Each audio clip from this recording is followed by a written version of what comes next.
সুপ্রিয় শিক্ষার্থীরা, তোমাদের স্বাগত জানাচ্ছি আজকের অনলাইন ক্লাসে। আমি রিপন দাস, প্রভাষক, কাউখালী সরকারি ডিগ্রি কলেজ। আজকের অনলাইন ক্লাসে হিসাব বিজ্ঞান দ্বিতীয় পত্র, অর্থাৎ তোমরা যারা পরীক্ষার্থী আছো তাদের জন্য আমরা 2019 সালের যে বোর্ড কোয়েশ্চেন আছে সেই বোর্ড কোয়েশ্চেনের একটি অঙ্ক সমাধান করার চেষ্টা করছি। গত ক্লাসে আমি রাজশাহী বোর্ড 2019 সালের দুইটা অঙ্ক করিয়েছি। এর আগের ক্লাসে আরো দুটি অঙ্ক করিয়েছি, 1-2। তো আজকের ক্লাসে আমি আরো দুটি অঙ্ক তোমাদের সাথে করতে যাচ্ছি। তোমাদের কাছে একটু অনুরোধ, সেটি হচ্ছে অঙ্ক তোমরা যে ক্লাসগুলো দেখছো সেই ক্লাসগুলো শুধু দেখলেই হবে না, অবশ্যই সেগুলো দেখার পর নিজে নিজে অনুশীলন করতে হবে। বা যখন তুমি ক্লাসগুলো দেখছো তখন খুব ভালোভাবে মনোযোগ দিয়ে ক্লাসগুলো ফলো করবে, অনুসরণ করবে, প্রতিটি বিষয় বোঝার চেষ্টা করবে। পরবর্তীতে অঙ্কটা তুমি নিয়ে খাতা নিয়ে অঙ্কটা নিজে নিজে সমাধান করার চেষ্টা করবে। আর যেখানে বোঝো না এখানে কমেন্টে জানাতে পারো। তাহলে আসো আজকে শুরু করি। তোমাদের সিলেবাস অনুযায়ী 7 নম্বর অঙ্ক, আর্থিক বিবরণী বিশ্লেষণ। এখানে অঙ্কটার মধ্যে আমরা প্রশ্ন দেখতে পাচ্ছি, সিয়াম লিমিটেডের নিম্নোক্ত তথ্যাবলী প্রদত্ত হলো। শেয়ার মূলধন 2 লক্ষ টাকা,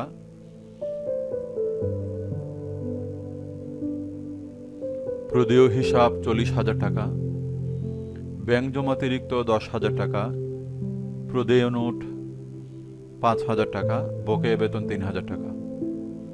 মজুত পণ্য এদিকে আছে 60,000 টাকা, প্রাপ্য হিসাব 20,000 টাকা, হাতে নগদ 38,000 টাকা, স্থায়ী সম্পদ 1,40,000 টাকা। সারা বছরের বিক্রয়ের পরিমাণ এখানে দেওয়া আছে 12 লক্ষ টাকা, অর্থাৎ ওই কোম্পানির সারা বছর পণ্য বিক্রি করেছে 12 লক্ষ টাকা। কোম্পানি বিক্রিত পণ্যের ব্যয়ের উপর, বিক্রিত পণ্যের ব্যয় যে আছে সেই বিক্রিত পণ্যের ব্যয়ের উপর 20% লাভে পণ্য বিক্রয় করে।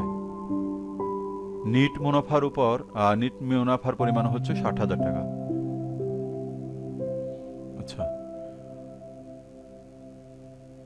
কতে বের করতে বলেছে মোট মুনাফার পরিমাণ কত। এখানে নিট মুনাফা দেওয়া আছে এবং মোট বিক্রয়ের পরিমাণ দেওয়া আছে। তোমরা যারা আর্থিক বিবরণী করেছো, বিশদ আয় বিবরণীর ওদিকে তোমরা দেখেছ বিক্রয় থেকে বিক্রিত পণ্যের ব্যয় বিয়োগ করা হয়। তারপরে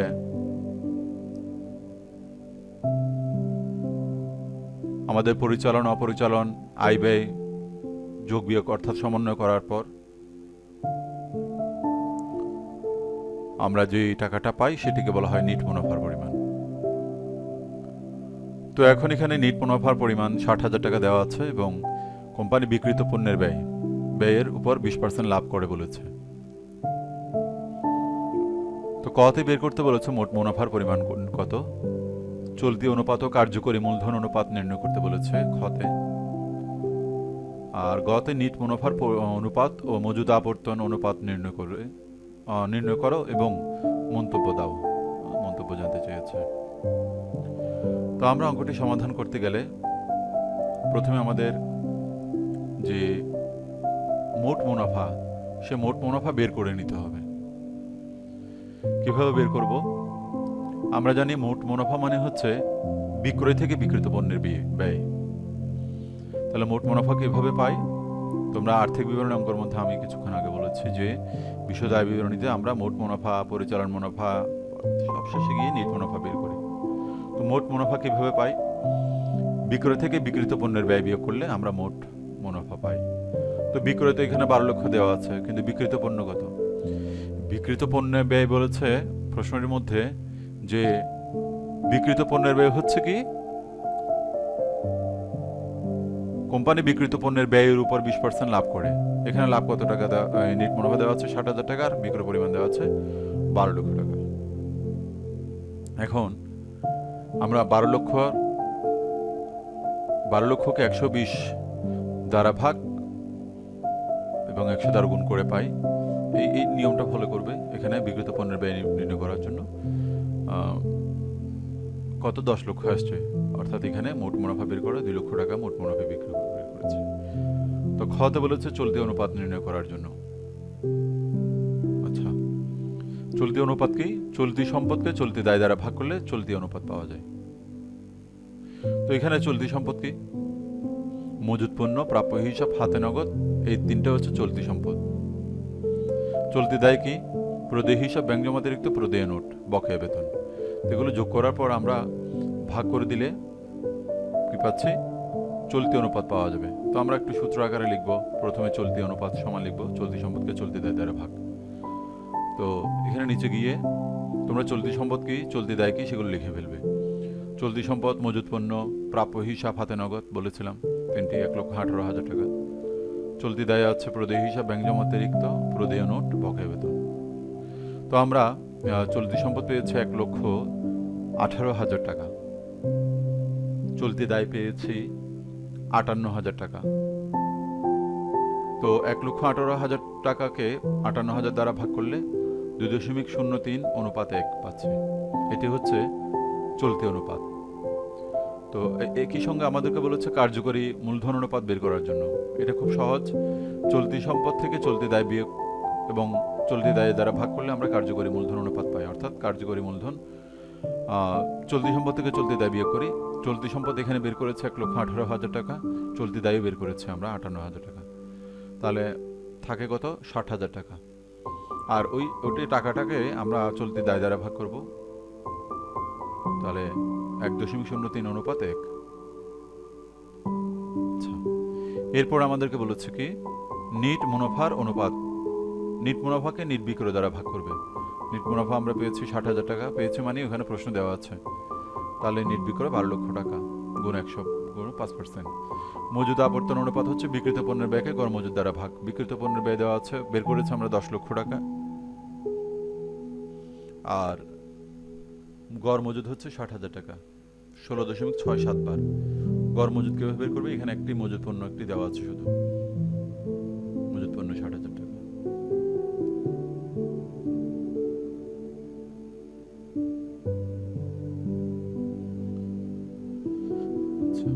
তো এখানে মন্তব্য কি লিখতে বলেছে? মন্তব্যে লিখবে নিট মুনাফার অনুপাতের আদর্শ মান হচ্ছে 5% থেকে 10% এবং মজুদ আবর্তন অনুপাতের আদর্শ মান হচ্ছে 8 বার। এগুলো তোমরা বই থেকে একটু মাথায় রাখবে, স্মরণে রাখবে।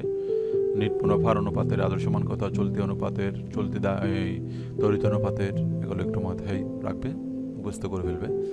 মজুদ আবর্তন অনুপাতের আদর্শ মান হচ্ছে 8 বার। কোম্পানি নির্ণীত নিট মুনাফার অনুপাত ও মজুদ আবর্তন অনুপাত যথাক্রমে 5% এবং 16.67 বার। দেখা যাচ্ছে আমাদের আদর্শ মানের চাইতে বেশি, সে কারণে এটি প্রতিষ্ঠানের দক্ষতা সন্তোষজনক। তারপর অঙ্কটা হচ্ছে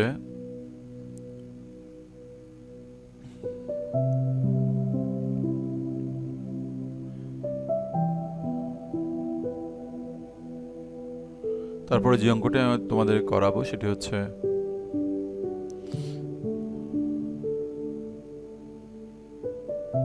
এখানে বেতন মজুরি তোমাদের নাই, মজুদ পণ্য হিসাব রক্ষণ, মজুদ পণ্যের হিসাব রক্ষণ। একটা কি অঙ্ক আছে তোমাদের সিলেবাসে, যাই হোক এই অঙ্কটা আছে। আমরা মজুদ পণ্যের হিসাব রক্ষণ অঙ্কটার মধ্যে এখানে ভারযুক্ত গড় পদ্ধতিতে, যাই হোক তোমাদের সিলেবাসে যা ছিল সেটা এই অঙ্কটার মধ্যে আছে। সাইহাম লিমিটেডের 2018 সালে মার্চ মাসে গুদামে নিম্নোক্ত কাঁচামালের আগমন ও নির্গমন হয়। তো এখানে দেওয়া আছে মার্চ 1 তারিখে জের, মানে ব্যালেন্স আছে 1000 একক, 1000 একক 80 টাকা করে, 80,000 টাকা হবে। মার্চের 8 তারিখ ক্রয় করেছে 600 একক 70 টাকা দরে। 10 তারিখ ইস্যু 800 টাকা, 800 একক দর থাকবে না এখানে। ক্রয় করেছে 15 তারিখে আবার এসে 400 একক 75 টাকা, ইস্যু 900 একক, ইস্যু 100 একক, ঘাটতি 10 একক। মোট ক্রয়ের পরিমাণ এককও টাকায় নির্ণয় করো। ফিফো পদ্ধতিতে মজুদ মালের খতিয়ান প্রস্তুত করো, ভারযুক্ত গড় পদ্ধতিতে মজুদ মালের খতিয়ান প্রস্তুত করো। আচ্ছা, যাই হোক, তো আমরা এই অঙ্কটা যদি করতে যাই,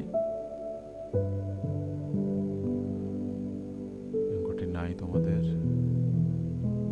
প্রথমে মোট ক্রয়ের পরিমাণ, মোট ক্রয়ের পরিমাণ কিভাবে বের করব? যে কয়টা ক্রয় করেছে, মানে ক্রয় কত, 8 তারিখে ক্রয় আর 15 তারিখে ক্রয়। 8 তারিখে হচ্ছে 600 একক 70 টাকা দরে, 15 তারিখ হচ্ছে 400 একক 75 টাকা দরে। তো আমরা এখানে লিখে ফেলবো পরিমাণ একক দর, এখানে মোট টাকা 72,000 টাকা মোট এসছে। আর এই অঙ্কটা করতে গেলে আমাদেরকে যে ঘরটা আঁকতে হবে সেটা আশা করি তোমরা ইতিমধ্যে শিখে ফেলেছ। ফিফো পদ্ধতিতে আমরা যদি অঙ্কটা করতে যাই, ছক একই, মালের বিবরণ কোড নং বিন নং এদিকে লিখবে। এটা বিল নং না, এটা হবে বিন নং। সর্বোচ্চ মাত্রা, সর্বনিম্ন মাত্রা, পুনঃফরমায়েশ মাত্রা, আর মাঝখানে এটা লিখবে। তো ঘরের যে ছকটা হবে তারিখ, বিবরণ, তারপরে হচ্ছে তারিখ, বিবরণ।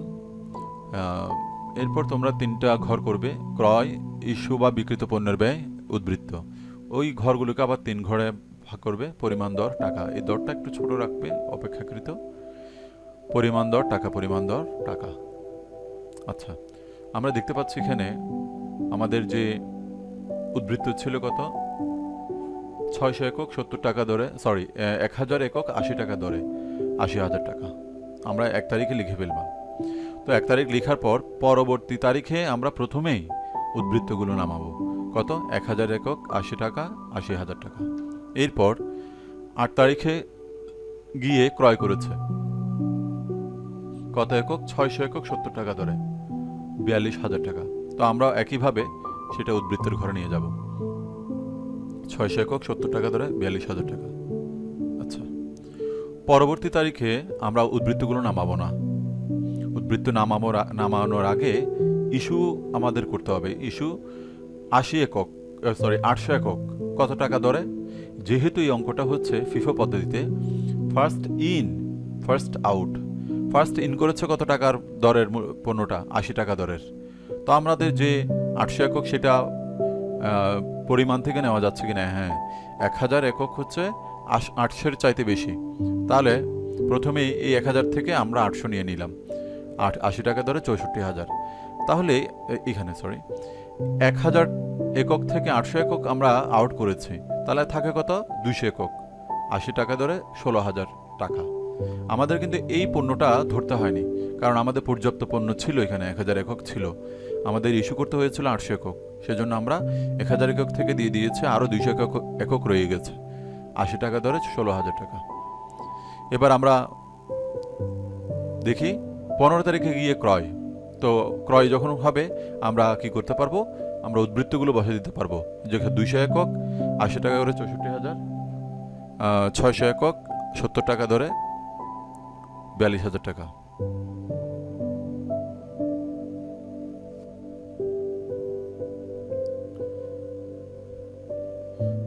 তো আমরা দেখতে পাচ্ছি এখানে 15 তারিখে ক্রয় 400 একক 75 টাকা দরে 30,000 টাকা। এখন এই এককটা, এই পণ্যটা আমরা উদ্বৃত্তে বসিয়ে দেব। কত আছে, 400 একক 75 টাকা দরে 30,000 টাকা এখানে বসাই দিলাম। 22 তারিখে গিয়ে ইস্যু বলেছে। যখন ইস্যু হবে তখন আমরা দেখব ইস্যু করতে গিয়ে কত একক ইস্যু করছে। আমরা এখানে প্রশ্নে গিয়ে দেখতে পাচ্ছি 22 তারিখে হচ্ছে 900 একক ইস্যু। তো 900 একক যদি আমরা ইস্যু করতে যাই, আমাদের দেখা যাচ্ছে এখানে আছে, প্রথমে আছে 200 একক, তারপর 600 একক, তারপর 400 একক। আমাদেরকে ভাগ করে করে নিতে হবে। তো আমি যদি প্রথমে 200 একক, 900 এককের জন্য প্রথমে 200 একক 80 টাকা করে 16,000 টাকা, আর থাকে কত, 700 একক। তাহলে আরও লাগবে 600 একক। আমরা এখান থেকে নিতে পারছি পুরোপুরি 70 টাকা ধরে 42,000। তাহলে 900 একক হওয়ার জন্য আরও 100 একক দরকার। এই 400 একক থেকে 100 একক নিলাম, তাহলে 100 একক 75 টাকা ধরে 7,500। এখন উদ্বৃত্ত থাকে কত? আমরা 200 এককও নিয়ে নিয়েছি, 600 এককও নিয়ে নিয়েছি, 400 একক থেকে 100 নিয়েছি, থাকে 300 একক। 75 টাকা ধরে 22,500 গেল। এখন আমরা উদ্বৃত্ত আবার 22 তারিখে এসে ইস্যু করছে কত একক? 100 একক। তো আমরা এই 300 একক থেকে 100 একক 75 টাকা ধরে 7,500, আর 200 একক থাকে 75 টাকা, 15,000। ঘাটতি এটাও আমাদেরকে ইস্যু হিসেবে লিখতে হবে। 10 একক 75 টাকা ধরে 750 একক, তাহলে আর থাকে 190 একক 75 টাকা ধরে 14,250। এই হচ্ছে ফার্স্ট ইন ফার্স্ট আউট অর্থাৎ ফিফো পদ্ধতিতে আমাদের মজুদ পণ্য হিসাব রক্ষণ পদ্ধতিতে যে অঙ্কগুলো করি। এখন আমাদের পরবর্তী ইয়েটা এসছে ভারযুক্ত গড় পদ্ধতি। আচ্ছা, ভারযুক্ত গড় পদ্ধতি করার জন্য আমাদেরকে যেটা দেখতে হবে, আমি একটু জুম করি।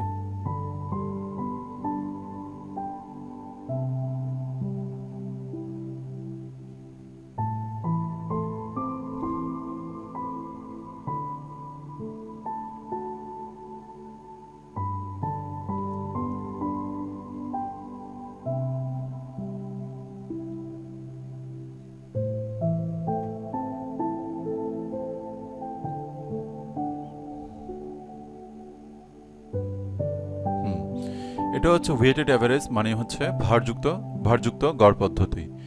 তো ভারযুক্ত গড় পদ্ধতিতে আমরা যদি এটা করতে যাই, হাকের মধ্যে করে ঘর একই, আমরা যে লিখে ফেললাম 1000 একক 80 টাকা ধরে 80,000 টাকা, 80 টাকা ধরে 80,000 টাকা। 8 তারিখে এসে ক্রয় একইভাবে 600 একক 70 টাকা ধরে 42,000, কিন্তু আমরা এখানে এভাবে লিখছি না, দেখো একটু ভিন্ন আছে।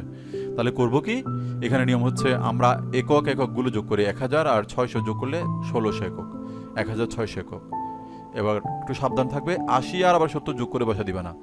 আমরা যোগ করব 80,000 টাকা আর 42,000 টাকা, 1,22,000 টাকা। এবার আমরা 1,22,000 টাকাকে 1,600 একক দ্বারা ভাগ করলে যেটা পাবো সেটা হচ্ছে দর। এই দরের কাজটাই হচ্ছে এখানে ভারযুক্ত গড় পদ্ধতি, অর্থাৎ গড় করে। এরপর ইস্যু 800 টাকা 800 একক 76.25, এখানে দর কিন্তু তো ওইভাবে করে থাকবে, তাহলে 61,000 টাকা। এখন কি করব, 1600 একক থেকে 800 একক চলে গেলে 800 একক, 1,22,000 টাকা থেকে 61,000 চলে গেলে 61,000 টাকা, আবার 61,000কে 800 দ্বারা ভাগ করলে 76.25, একই আসে। ক্রয় করছে কত একক? ক্রয় করছে 400 একক 75 টাকা ধরে 30,000 টাকা, তাহলে আমরা 800 যোগ 400 1200, আবার 61,000 যোগ 30,000 91,000, 91,000কে 1,200 দ্বারা ভাগ করলে 75.83। ইস্যু একইভাবে 900 একক 75.83 টাকা ধরে 68,250।